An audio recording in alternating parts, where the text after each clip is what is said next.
Jay here, Stretford, Paddock. This is Paddock Live, and we're a little bit later than usual because it's the Europa League final, and we were watching it because we just, we like to watch European football now and again, and it's gone all the way to penalties.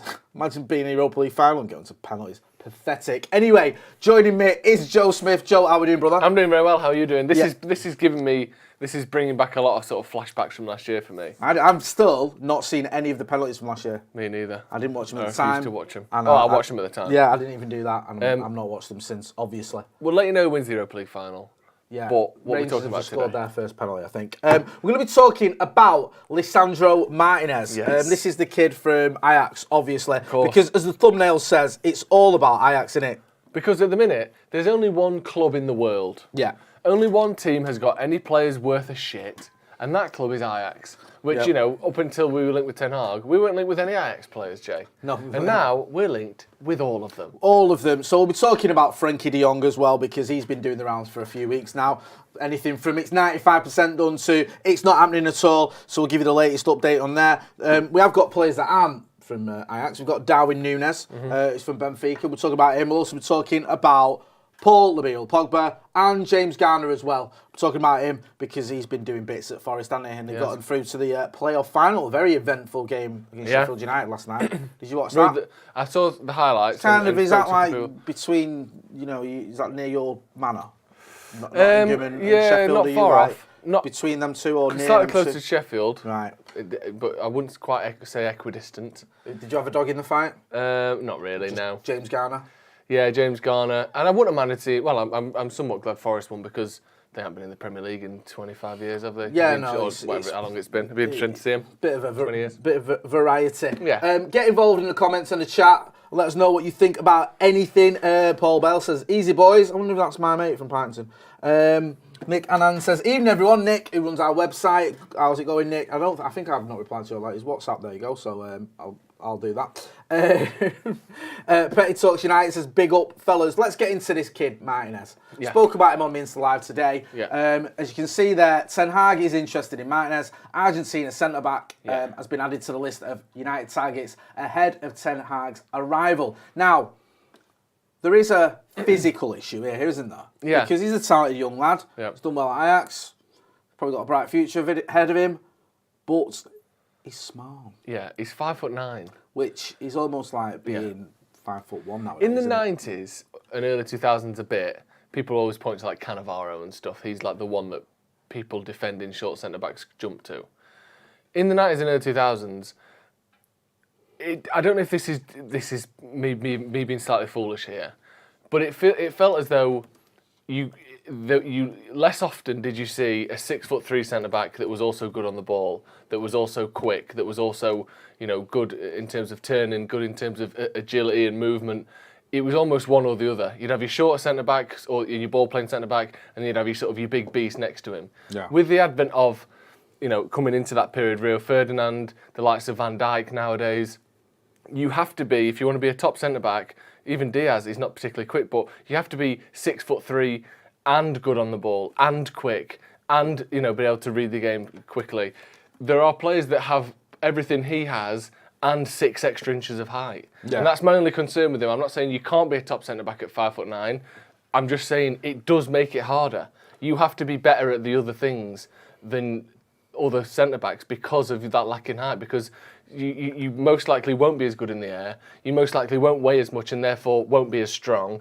He will have advantages because of that, but it is tricky to be a top modern centre back and be 5'9". As much as people want to point to Cannavaro and his Italy captain and won the World Cup and all that, it's a tough gig. It is. It just simply is. No, I agree completely. And I think you are asking a lot of someone to come in to the Premier League as well, when they've not played in the Premier League before. Yeah. Still relatively young. How old is he? 23, is he, or something? I don't know. Hang on a minute. I think I've got that completely wrong. Let me bring up my thing. But you're asking a lot for him to come here, joining a Manchester United team that's struggling. I know we've got a new manager, and he's 24, and hopefully, better times ahead. But yeah, the height thing could be something. Get involved in the comments and let us know what you think. Is it a bit? Are we being a little bit sort of, one-dimensional with our analysis here. I knew he was going to miss. Rangers have just missed. Aaron Ramsey. It was a terrible penalty that as well, by the way. Are we being slightly one-dimensional in our analysis here and saying he's 5'9", he's going to struggle? Well, this is what I mean. There are some physical imperatives to certain positions. Yeah. And like I said, if you're comparing him to Van Dijk, which maybe is unfair, but let's look at the sort of the top level at the moment. Yeah. He's great on the ball. He can play defence splitting passes. He's quick. He's got the brains, and he's 6'3". It's hard to compete with that, isn't it? No, it is, and I just feel like maybe we're asking a little bit too much of the lads to come in and deal with all those things. Before we get into the next story, as I think Eintracht Frankfurt have just scored their penalty as well, so now it's looking like they've got sort of one hand on the trophy. Adam McCullough's been on Last Fan Standing for BetVictor. He's been chatting with other fans about Manager of the Season. Oh, I hate this. I'm going to stick my neck out and say that Ralph Rangnick's not going to win it this year. I don't think he'll win it. No, I think he's a contender, but he's not quite. But yeah, let's have a look, listen and see what Adam McCullough and the rest of the lads had to say about the Manager of the Season and who it should be. So boring to give it to Klopp or Pep, isn't it? Like, they're expected to do what they do. This is. I don't think Klopp's expected to do this, bro. Not. I genuinely don't think you expect this from Klopp. Like, look at some of the players that. Like, I know we look at Andy Robertson now as a top world class left back, but a couple of years ago, nobody like Pep wouldn't have done this with him. Like, you look at Trent, Pep wouldn't have done that with Trent.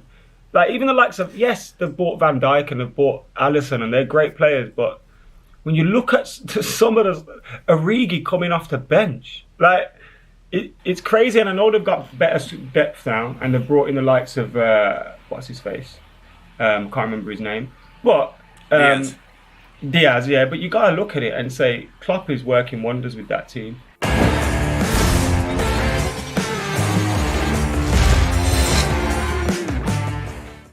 It just feels so like route one to give the manager that wins the league Manager of the Season, because I think Manager of the Season should be about expectation, not about as Frankfurt win the Europa League. There, it should be about exceeding expectation, not about doing well. Yeah. Because no offence to, and I'm sure Pep's doing a great job and he's doing a great job, and so is Klopp, but they've also got great teams. And they're expected to be 1 and 2 in the league this season. I think Eddie Howe hasn't been in the job long enough, so I think that would be short-sighted to do that. But he's he's done better than people thought he would. Klopp and Pep haven't. They've done exactly what people thought they would. Can we not argue, though, that if Klopp does the unthinkable, that is just exceeding all expectations? To be the first manager to do that. If it's Premier League manager of the season, I suppose. I don't know. I feel with Klopp that they've not been. When's the last time they top the league? I have to be kind of consistent here, because I used to get annoyed when Fergie didn't get it, and like David Moyes got it for finishing 4th with Everton or whatever, or Roy Hodgson got it for taking Fulham to the Europa League final. Yeah. And I think, really, do you know what I mean? Like, I get it. Like, for me, you'd have Fergie like winning 2 or 3 trophies and walking the league and not getting manager of the year, because they'd be like, oh well, actually, it was. If you look at the job Craig Burley did at Ipswich, he got them to 11th. Yeah, I get your point. No one expected that. Yeah. So, and then the next season they're relegated and United are retaining the title. You could have argued that a couple of seasons ago Chris Wilder might have won it. Or, I mean, last season I think you could have made an argument that Solskjaer should have been in the shout, because we weren't expected to finish second, and we did. Yeah, and I think that any club and the manager can have a little bit of a purple patch. Yeah. You exceed expectations. Teams don't expect, like, literally not expecting it from you, a bit complacent. Some of your players just sort of rise to the occasion or whatever, and you have that. But I think, listen, I hate Liverpool Football Club more than or as much as the next man. But even I can hold my hands up and go, if, and it's a big if, you're fighting on all 4 fronts and successful on all of them, I know he's not done it yet, and you managed to go up against the City team that went out in the summer and spent 100 million quid on Jack Grealish, and we're already some distance ahead of you, then I think you've got to give him credit for that and say, you know what, he probably has been manager of the season. Yeah. I think the flip side to that is if Pep retains the title, I think there's less of an argument with Pep because he's had the resources he's got, and the fact he had the best squad going into this season. He added Jack Grealish to it, Britain's biggest ever transfer, and he stayed there. But again, It's not easy to win league after league. I go back to my old argument. Fergie's that, like, when he used to retain titles, he didn't get any credit for it. Yeah. And it's not. You're right, because everyone wants to beat you. Your players can get complacent, or the levels can drop. And let's not forget that, okay, he's not going to win multiple trophies, but they were in the semi-finals of the Champions League and the FA Cup semi-finals. So they've gone the distance in a few competitions. So I just feel that I don't mind it as much if the guy that wins the league gets the title, gets the manager it is. I mean, it doesn't really matter that much. Yeah. But for me, I always used to think about it with Fergie when he didn't get it. Like, what you're giving it to? Tony Pulis, because he's got Stoke to 9th. Get a grip. Yeah, Alan Pardew, because he gets Newcastle to 5th. Yeah, you used to have those little like people now. Actually, if you look at the job he's done on those resources, come on, and you'd be like, okay. But every year there's one team that overachieved. Yeah. Like, you nailed it with Chris Wilder. Yeah. Like, and then next season, the wheels Bielsa. come off. Bielsa, yeah. Everyone was loving Bielsa. Finally gets Leeds into the Premier League. And he sacked, I know he won the title, so it's different. But even Ranieri got sacked the next season. Yeah. Di Matteo won the Champions League and got sacked within 3 months. Do you know what I mean? So I just feel like I'm not that bothered about that one, giving it to the ones that win the title. But do get involved in that. Go and check out Last Man Standing. There's a link in the description with BetVictor. Comment on it and let them know that you've come from Stretford, Paddock, and let us know your thoughts, or let them know your thoughts on whether it should be Klopp, Guardiola, or your personal choice. Ole Gunnar Solskjaer, you said, didn't you? That was last season. Oh, was it? All right. Yeah. So not this season? I don't think he's done quite enough this season. Did you not see the Leeds at home game? Yeah, the Newcastle game was and pretty the Newcastle game as well. Actually, yeah, give it Ole. Yeah, do you know what I mean? Get a grip. Should we talk about Frenkie de Jong? Who? Never heard of him, mate. Frenkie de Jong. Who is he? He's a pretty good player, actually, and he might even want to join Man United if we're lucky. We've got a super chat, Mark Hatton, who's been a member of the Academy for 18 months. He says, I know there is a £50 merch store prize for the winner of the Paddock FPL League, but what about the Cup? I'm on the verge of making it to the final. We'll have to look into that, but you could be. £50 Wonga. Yeah, we'll have a look and we'll get back to So is that this. Joan Laporta has provided an update on Frenkie de Jong, saying the decision on whether to sell the midfielder this summer will belong to Xavi and director Mathieu Alemany. What an absolute cop-out of a statement that is. I know I'm the president, but this is really nothing to do with me. Yeah. The running of this football club is largely out of my control as president of said football club. He said, we'll do what's best for the club. The economic levers that we want to activate come off. No player will leave for economic reasons. Interesting. I insist, let the sports management work. There are players who are quoted to have received offers in the sports area. Xavi and Alemany rule, and he ends up deciding the club sports management. I will follow the professionals of the club say. So, I believe that he's saying, not my fault if he goes. Don't blame me. It's not my fault. What are you laughing at? You absolute child.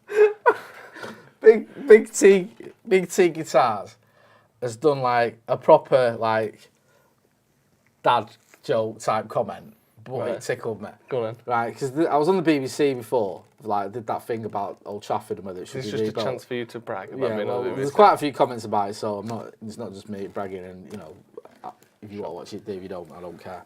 But he said it's not my channel. It's the BBC. He's put saw Jay on the BBC today. Thought they brought Crime Watch back. Wow, absolutely doing you there, aren't you, Jay? Were you ever on Crime Watch? What? Well, I know, because that was like... That photo fit looked nothing like me, right? And that guy, he mugged me, was chatting rubbish. Was he? Yeah, he's full of it. Just because he's a priest, people believe him. Do you know him? Sounds like you know him. Dale Gibson, who's been a member of the first team for 18 months, says, evening, gents. Thoughts on Gary Nev, agreeing with Michael Richards that Company was better than Stam. In my opinion, that might be the worst shout since Hansen in 95. I tend not to listen to Gary Neville too much. Why? I think he's gone too far the unbiased way. I think he's gone like, every Liverpool admin and this team's great and that's better. That player's better than the players it used to be, and might be the greatest team ever. And we weren't all that good back in '94 or '96 or '99 or whatever. And I just think he's trying too hard. He's got one eye on politics, hasn't he? And I think he's already trying to be Mr. sort of almost like Gary Lineker-esque in his neutrality. And it annoys me a little bit because you've got Carragher, who's Mr. Liverpool, and it doesn't balance it out when you've got someone else who's now become Mr. Northwest. Yeah. Do you know what I mean? Like, oh, City are great and United are struggling and Liverpool are amazing. No, be a bit biased. There's nothing wrong with that. No. You were the club captain, for sake. Yeah. Do you know what I mean? There's nothing wrong with you saying, no, Jaap Stam, because he was far better than Company. I don't give a toss if Gary Neville's played alongside him. It's true.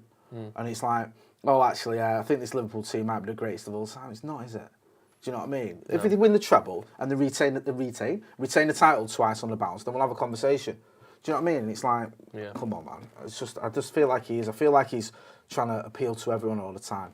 Do you know what I mean? Even with his commentary. And the one team that doesn't get any of that love is United. And okay, this season we've been dog poo, so I get it. But on the whole, I don't think he's particularly like pro Manchester United. No. He just seems to be more neutral, and I don't want that from Gary Neville. That's fine if it's someone like I said, Gary Lineker, or someone who wasn't at one of the other clubs, the big clubs, whatever. But when it's Gary Neville, Alan Shearer, like that's fine because Newcastle at the minute they might get there soon with all that dough. Weren't really in a conversation. But when you've got someone who is so intrinsically linked with Manchester United, who made his name as a United captain, being passionate, being sort of a bit of a figure of hatred from other fans. Never played for Man United. Yeah, one club man, and now he's like, oh well, Liverpool are amazing, City are amazing, Guardiola's amazing, Klopp's amazing. Which okay, I get it. You can't deny that they're having a hugely successful teams and successful period. But then downplaying how good United were and over-egging what you're watching at the minute.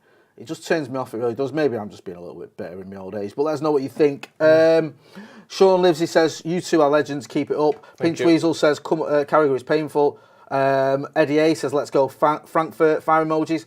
Shout out to Amad Diallo, he was on the bench tonight, wasn't he? I mean, I'm not too bothered about who wins out of Rangers and Frankfurt. No. I've not got an affiliation with Rangers and Frankfurt, same as. But it would have been nice for Diallo to be part of a Europa League winning side. But I don't think it's the end of the world for him. He's only 19 and he can come back to Old Trafford and we can work out what we're going to do with him next season. Should we move on? Yes. Darwin Núñez. Yep. Reported acting... Well, Benfica have reportedly raised Darwin Núñez's asking price to €100 million amid suggestions that United are determined to sign the forward this summer. I love that. They've raised it by... depending on what you believe, €40 million in the last week. It was €65 million the other day. Now it's €100 million. This is according to Sports Mole. The 22-year-old has been impressive in his form for the Portuguese club in the 2021 campaign. Right, here's the key thing. 34 goals and 4 assists in 41 appearances. That's great. Yeah. But €100 million is a hell of a lot of money for someone that has had 1 or 2 decent seasons. So that kills. Stupid. That kills the most attractive thing about him was the price, wasn't it? Yeah. Because okay, his goal scoring record is fantastic, but like you say, it's is it a massive purple patch? I know it's been quite a long purple patch, but is he up to the job to the next level? There's still a little bit of a risk there. Of course there is. And if you're going from a player that you could have maybe got for sort of 50, 60 million, where you go, okay, for a striker, that's in today's sort of climate, that's not too bad. All of a sudden, €100 million, 84 million quid. There's no bargain there. And that's like, and again, not to diss the Portuguese league at all, but over the sort of 2000s and 2010s, Bas Dost was banging in goals in the Portuguese league, getting these sorts of numbers for Sporting Lisbon, but no one considered him to be good enough to play in the Premier League. No. Like he was just not the same type of player, but I'm saying you can get goals in the Portuguese league, but not be up to the standard of a top footballer. And like you said, the risk was minimised by the fact that he was 65 million or so.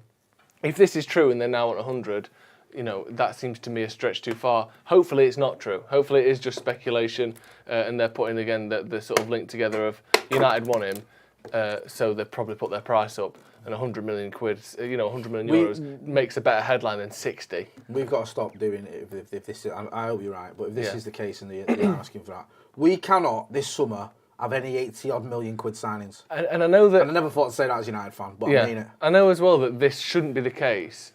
And it's a bit like, oh, well, if you can't handle the pressure, and I get that. But if City get Haaland for €60 million and we get him for 100, do you know how good he has to be to not be deemed a failure by everyone in the media and everyone on social media? He has to score more than Haaland. Yeah. And like, what kind of pressure is that to put on someone? And I understand, well, you can't just do that because we're scared of City. Well, we know how the media and the press can affect a player's form. Look at someone like Harry Maguire, for instance. Again, I said it the other day. He's intrinsically linked to Van Dijk because they're the two most expensive centre-backs in Premier League history. Harry Maguire isn't as good as Van Dijk, but United are shit at negotiating, so he costs more than him. If we pay more for Darwin Núñez than City pay for Haaland, he's going to be starting 2 slots behind. Here's one for you. Do you think United should have walked away from that? Maguire? For the fee, yeah. Because I used to say no. We should have said, well... After his first 2 seasons, Yeah. I said no. I said, if we went back in time, we'd still sign him. But now I don't think we should have. No. And that's not... I don't hate on Maguire like some people do. No, I actually same. think he might come good. I think Ten Hag might be... Because I actually think he's a good footballer. Yeah. I think he's just having a horrible time of it. But I just think that, you know, if you go back in time, do you still make that signing?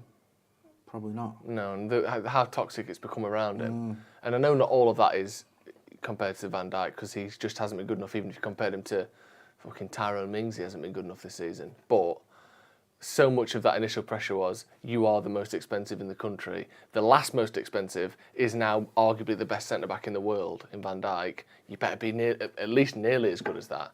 And then for him to be nowhere near it, I just think it puts so much pressure on him. Like you said, if United have got 100, what was it? The rumours are 115 million before outs. So we can top that up to maybe 150 with a few sales, whatever. If that's the case, we can't spend more than half of it on this lad. To me, Do you know that what, just as well? seems silly. As a fan, if you bring in a kid, 40, nowadays, 40 million. Yeah. So you're like, I've got this kid, 20 odd years old, 40 million quid. A bit of a punt, but, you know, he's one of 4 or 5 signings we made this summer where we're bringing in younger players and, you know, hopefully over a period of time we're going to catch the likes of City and Liverpool. I think fans buy into that. I think United fans sometimes get a bad rep. We're all spoilt, we're all this, we're all impatient. I think fans get it and they understand that. When you start spending 2/3 of your transfer budget on one player, it's difficult to be patient. It's difficult to go, well, hang on a minute, he's only, you know what I mean? You've got to give him a couple of seasons. Because people go, we've just spent nearly all our money on him. He needs to do it now. Yeah. Do you know what I mean? Well, like so someone I think that you benefited need from that is, and partly it was because of the club he came from being a popular club, but Donny van der Beek benefited from the fact that he was only 40 million. 35, 40 because million. he never really, to me, never really showed any reason why he should be a regular starter for United at United. No. And yet the clamour for him to play continues to this day. Yeah. And he's not even starting every game for Everton. No, So it's like, if you come in at 40 million, the expectation is, you know what, we don't expect you to be the best player in the world, go and prove us. Go and prove us wrong. Go on, do what you can do, we believe in you. If you come in 80 million, it's, go on then, show me what you've got. Yeah. Paul Pogba, show us what you've got. Lukaku, show us what you've got. If Paul Pogba cost 35 million, the pressure on him would be so much different. Yeah. I just think, you know, it almost does Ten Hag a favour, does the club a favour, does each individual player that we buy a favour. Don't go ballistic with one signing. Yeah, I wouldn't mind if there was like a... I'm not saying this because like the Glazers obviously take more money out of this club than anyone. They're absolute parasites. But I wouldn't mind if Erik Ten Hag, with his budget, went, let's have a cap on, let's say, 50 million tops we're going to spend on a player. And if it's above that, forget it, because I need 4 players. Yeah. And we ain't going to get that if we're spending 60 million on one. Yeah. Do you know what I mean? And even then, if I've got to, you know, probably sell to buy as well. No, I agree. Akshay S says, next season, 4th place under Erik Ten Hag be a good start. Yeah, I think if he gets Champions League in his first season, I'll get behind him. Cahill says, United pissing 150 million up the wall again. Yeah. Here's a question for you. Go on. If he finishes 10th next season, will you still be behind him? If he finishes 10th next season, will I get behind him? No, maybe not 10th, because you've got to think of how many decent... Let's say where we are now, but like West Ham and Newcastle finish above us. Let's say we finish 9th. Would you still support... Do you think there's a way you can still support him? I'll give him a season. Yeah. I'll give him a season. Like, And even then if we you finish can ninth. you can start the second season as manager almost no matter what. Yeah. Because this might be Because this blow it all up and transitional start again time territory. might be horrible. Yeah. And, you know, you've got a manager who's got to come in, acclimatise to the Premier League. You've got 9 players, I think, leaving, if not more. You're going to bring in 4 at least. You've got youngsters you've got are in bed. You've got players who just, the form has fallen off a cliff. Shaw, Maguire, Rashford. What is happening with any of them lot, I couldn't tell you. You've got the goalkeeping situation, which I think is far from sorted. Yeah, me too. So There's all so of our much. fullbacks are Don't either get me out wrong, if of we form or finish not ninth, good I'll be disappointed, but you won't hear me go and get rid of him. Yeah. I'll say give him another season, and if we have 2 seasons of stinkers back to back, then he's got to go. Yeah. Do you know what I mean? Fergie finished 13th and 11th in 2 of his first 4 seasons. The difference was he won the FA Cup. Was in it he one of those finished seasons. second in between? He finished second in his first full season, Yeah. distance second to the Scousers. Then I think, I might be wrong on this, I think he finished 11th. Yeah. And then in his 3rd season, he finished 13th, but won the FA Cup. Now, the trouble with that keep is, Van Gaal in a job, did it? your bread and butter is the league. Yeah. So week in, week out, you're watching your team not win football matches. And then once a month, you're watching them beating Hereford and Forest. All right, Forest was a good result, but, you know, whoever in the Cup. But I also feel back in them days, there was no Champions League at the time. The FA Cup had more kudos to it. So winning the FA Cup was certainly enough to keep you in the job. Yeah. Like you say, you know, Van Gaal, it wasn't. But Fergie didn't finish 13th and miss out on Champions League football, so everyone went, well, he's got to go. We got into the Cup Winners' Cup, the greatest competition ever, and won it. And also, back then, for anyone who doesn't know, only the league winner got into the Champions League anyway.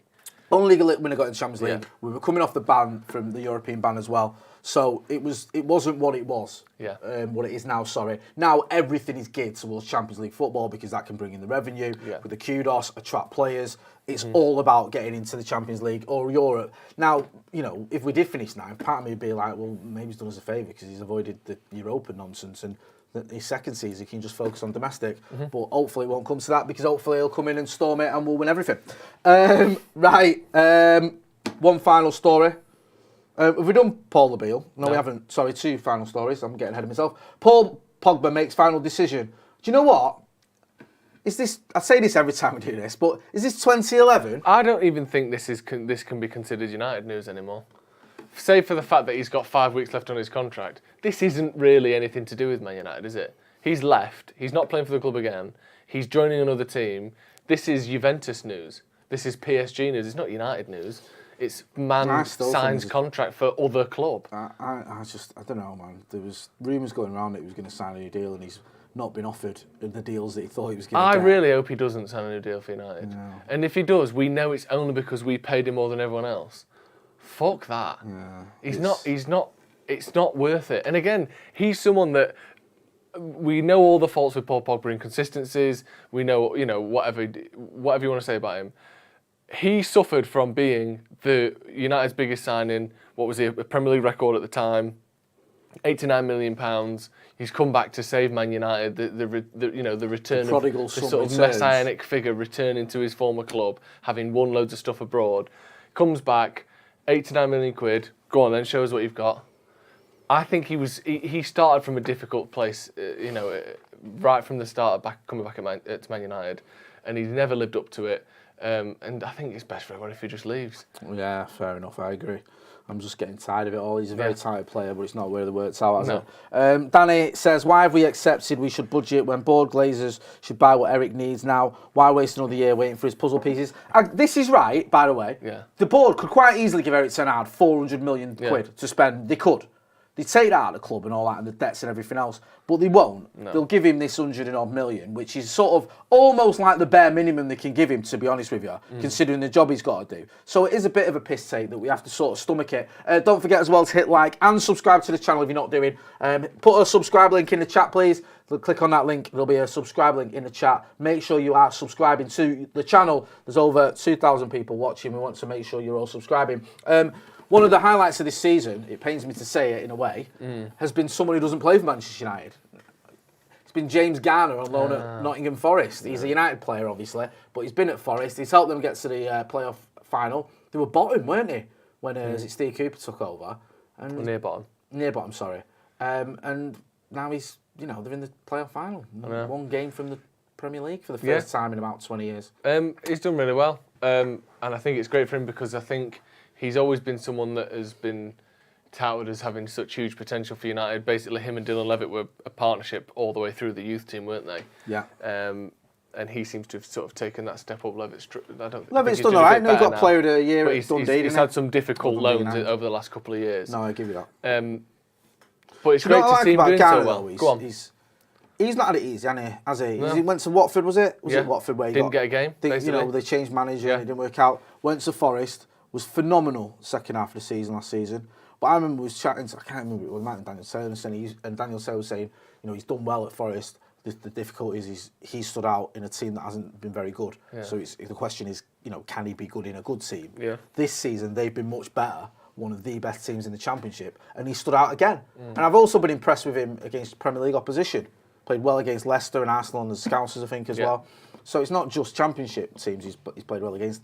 Me and you were talking about this a few weeks ago. I said I wouldn't mind seeing him back in the squad at United, but it looks like he may stay at Forest if they get promoted and get a season with them, which kind of makes sense. It does make sense. I was just thinking about this before, and 80% of me agrees. It makes sense. Loan him back to Forest. Let him play some games there. Let him get used to the Premier League. I get that. There's two things that just make me question it. One is, we know that there's plenty of players who are great for the Championship version of a team who then don't even play hardly at all for the Premier League version of a team. Yeah. Teams get promoted, and I think Dwight Gale was one for Newcastle, scored loads of goals for them, and then barely got a game after they got promoted. It's not, for me, 100% certain he will be playing week in, week out next year. I hope he will. I know he's been so good this season, but that doesn't always translate to the Premier League. The second thing is, what if they play a radically different style to Ten Hag? Would it not maybe be beneficial for him to come in, train with the first team, maybe play 5 or 10 games next season in cups, in substitute appearances, coming on in different trophies, and learn Ten Hag's system and get used to this style of play, rather than yes, you're playing games in the Premier League, but how much does him doing all right for a presumably relegation battling Forest? Then you have to come and play for Man United in a different style, different system, different manager. Part of me thinks, get him in the squad now, learn as much as you can from Ten Hag, and then let's see how good he can be under Ten Hag, rather than, he's pretty good for that team, but does he work for us? Yeah, no, I agree. I think that's a good point. I was arguing the other week we should get him in a team, let alone the squad. I said give him a chance. I think McTominay's been poor this season. I think Fred's been better. I know he's more of an 8 than a 6, so we're still going to have to find a 6. But I wouldn't mind seeing James Garner being given a chance at Manchester United. I just think we have to be careful with him. One thing I don't want to see is just him go out, he'd be sold. Go out, he's not going to make it United. Yeah. He deserves at least a chance. I think he he's done his rip. I remember watching him under 23s at Leeds Sports Village a few years ago. He was the one everyone was talking about. Yeah. It was like, you come in here, not just watching, but everyone saw about James Garner. And whenever I watched him, he did pretty well as well. Anyway, I'm going to wrap it up there. Thanks to everyone who's got involved in the comments and the chat. Make sure you go and check it out. Adam McCullough on Last Fan Standing for BetVictor. Give them a comment as well and let them know that Stretford Paddock sent you. Joe, what have you been up to? Is it Sloppy Joe's time? Sloppy Joe's podcast, a new episode out yesterday. Check it out if you haven't already. Just search Sloppy Joe's podcast on YouTube, my podcast with Joe McGrath. That's it for me. Is that it, yeah? Yeah. I think you've said enough, don't you? Also, I did a video with Stephen Alson yesterday talking about everything Ten Hag needs to fix at United. Check Was that that a out as well. 7-hour epic? It was only 25 minutes, actually. He's done well there, listing all the things he's got to go through. So make sure you're checking that out. I'll be back in the morning, live from the studio for the news as well. This has been the Paddock Podcast with Joe Smith, Jay Motte. It's not even been the Paddock Podcast, has it? It's been Paddock Live. That's the one. I'll get it right. I've only been doing this for 3 years. Thanks for watching.